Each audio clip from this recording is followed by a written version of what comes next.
100.9 The Farm. Good morning. It's 9:12 with the Green Team. Our next guest joining us live in the Henry County Medical Center studios was our very first Far American Idol back about 6 years ago. He is from Trimble, Tennessee, in Dyer County. Stephen Whitson, how you doing, man? I'm good. Thank you for having me. It's good to have you in the studio, brother. Let's talk about the new album. It's called The One. You wrote or co-wrote every song on this thing? I did. I co-wrote all 10 songs with some of the best songwriters in Nashville. Wrote them all on the picking porch at Fontenelle Mansion, Barbara Mandrell's former home place, and that's where I work. And that's got to be a great place to sit up there and kind of overlook the scenery and write a few country songs, man. Man, if you can't write a song there, you better pack it up and go home. You better leave Nashville. Exactly. Talk about the album, man, because it's got kind of a raw sound. It's got a very acoustic sound, doesn't it? Yeah. Johnny Garcia was the producer on it. I don't know if you remember Johnny. He has been Trisha Yearwood's guitar player for 20 plus years. He plays with Garth some too in Las Vegas now,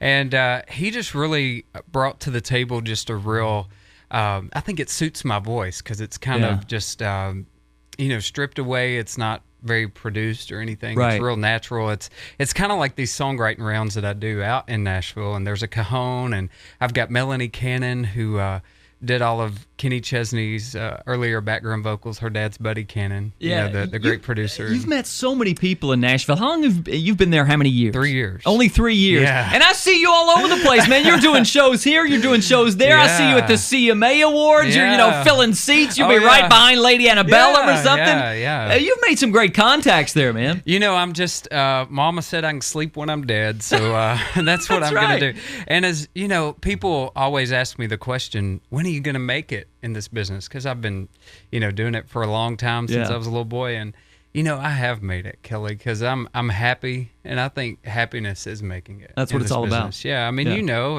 and met Ken this morning. Y'all know being on the radio.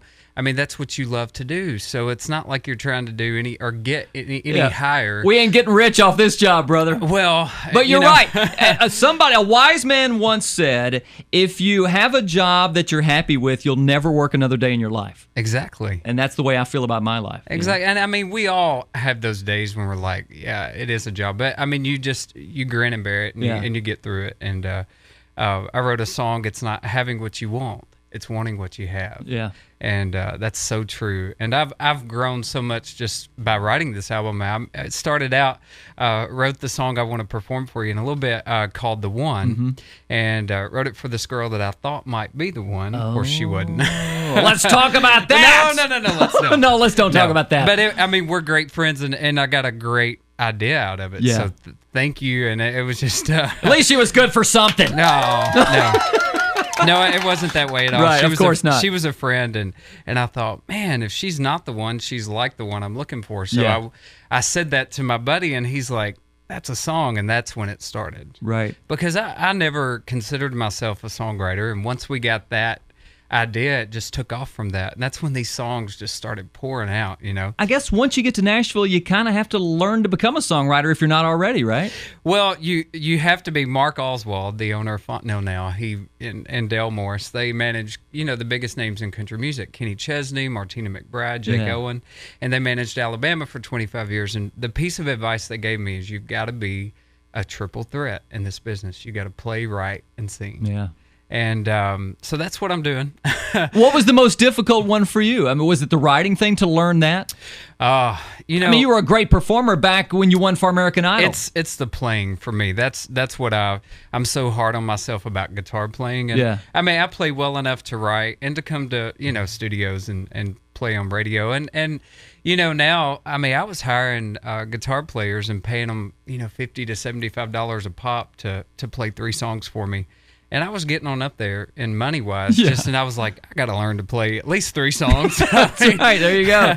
So this year I made, I don't make resolutions, but I make goals for myself. So January 1st of this year, and I've kept that. I play all my writers' rounds by myself. Oh, that's awesome. Now, if it's a show like I had my CMA, I call it fanfare still. Yeah, you were at CMA Fest. Yeah, right. Yeah. So I did a fan club party and the CD release, which worked out great. Okay. And last year I had it at this small little cafe, and it was the James Gang down the road from the Fontenelle, and it was about 65, 70 people there, and the general manager, JP of Fontenelle, he wanted me to have it there last year. And then he said, let's have it this year at Fontenelle. And I said, JP, I don't think I can get the people there. Right. And we packed it out. Oh, that's great, and, man. Doubled in size and got to sing on the $1.5 million sound and lighting system we have there. It was amazing. And Jamie Dedney, Barbara Mandrell's daughter, emceed the night. Wow. And, you got to keep growing it. You got to keep growing that fan base, because you can have a huge following in this business and not have a song on the charts. I mean, there are people out there that literally have hundreds of thousands of people following them on social media, and they've never had a song on the charts. Exactly. That's what it's all about these days. Yeah, and I can't say enough about the Believers. Linda Kay and I wrote. Linda Kay from here in Huntington. You got it. We wrote that song Believers, and people are just believing in Stephen, and they believe in what I believe. Yeah. So it's a good family and support system to have. You want to do a song in the studio? I'd love to. You can do the title cut? Yeah. The new album is called The One. This is Stephen Whitson live in the studio this morning on 100.9 The Farm.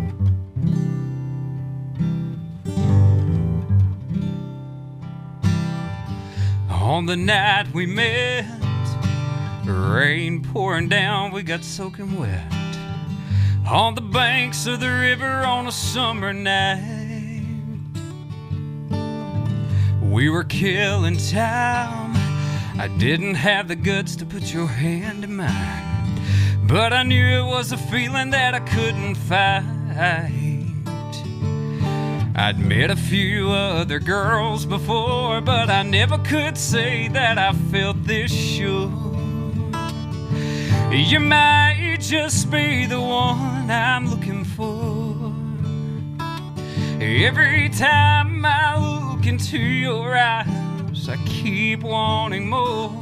I can't wait to see what our love has in store. 'Cause you might just be the one I'm looking for.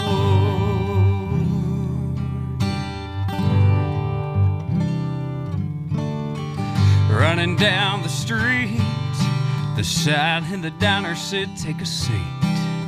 We had a bite and we talked just a little while. You told me about your dreams, how all you ever wanted was to play and sing to a sold-out crowd in the spotlight. We laughed as I told you that I felt the same, and time stood still and my heart it sang. You might just be the one I'm looking for. Every time I look into your eyes, I keep wanting more. I can't wait to see what our love has in store. 'Cause you might just be the one. Now don't think I'm crazy, I might love you lady, but these things take a little time. Now I'm in this, all I want is your kiss. What more do you need when it feels so right? Yeah, it feels so right. 'Cause you might just be the one I'm looking for. Every time I look into your eyes, I keep wanting more. I can't wait to see what our love has in store. 'Cause you might just be the one. You might just be the one I'm looking for. I might just be the one you're looking for.